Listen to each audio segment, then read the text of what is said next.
Hello and welcome to episode 8. I'm Lisa Hudson here again with Dave, and today we're going to be teaching you about diaphragmatic breathing.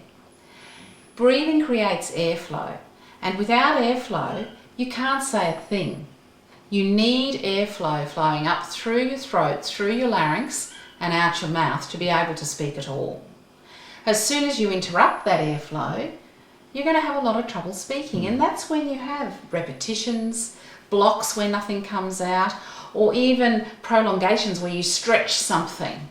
You've actually interrupted your breathing whenever you do any of those things.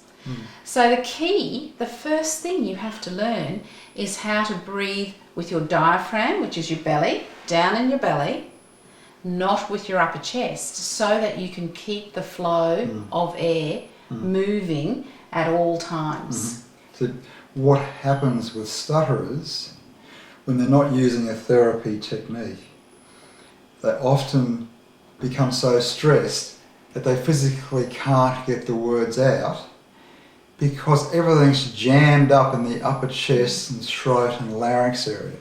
I'll give a demonstration. Trying to force the words out and continually to try to inflate the upper lungs. It restricts all passage of sound. And there's actually been some fabulous research done showing that people who naturally use diaphragmatic breathing as opposed to upper chest, or it's actually called clavicular breathing, that people who actually use diaphragmatic breathing as a matter of course in their daily lives actually have more oxygen in their blood flow. They visit their GPs less often, they have less sick days off work, and they perform better on stress tests. And that's a very, very large study of 1,000 or more adults that determined that. So whichever way you look at it, learning how to breathe with your diaphragm is going to benefit you.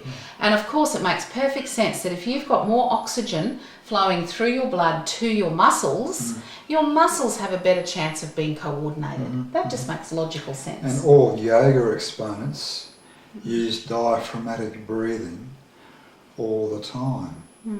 Yeah, and it is a proven scientific fact that you will increase the oxygen running around your body if you use your diaphragm to breathe.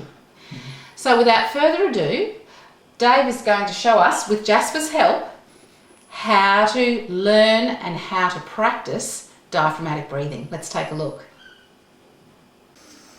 This is Dave and Jasper practicing diaphragmatic breathing. Up Jasper goes, down Jasper goes. It's important to make sure that when you fill up with air, your stomach expands.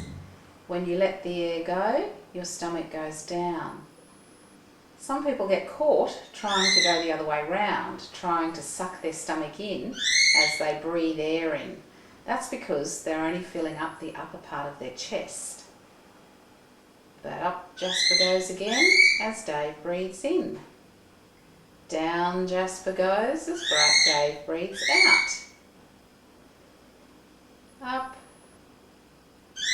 and down. Up and down for breathing out. So thanks Dave and Jasper for that perfect demonstration. Uh-oh, you've dropped it. He dropped his egg. Your takeaway this week is to do exactly what Dave was doing. If you can't find yourself a Jasper, a book, a full tissue box, anything at all that you can grab to put on your stomach so that you know your stomach is going up when you breathe in and fill up with air, down as you breathe out. Do it as many times a day as you can. First thing in the morning when you're still lying in bed, certainly have quite a few goes. At the end of the day, lying in bed, if you watch some TV, lie on the floor and do it, to start to get the idea of keeping those shoulders and that upper chest still. That's why you're lying flat on your back, because it helps anchor your shoulders and your upper chest, and just moving that diaphragm, which is in your stomach, just moving your stomach up and down. Give it a go. Do it as often as you can, because you eventually want it to become automatic, natural behaviour. because it's going to benefit you and your health in so many ways. So give it a go and we'll give you the next step next week.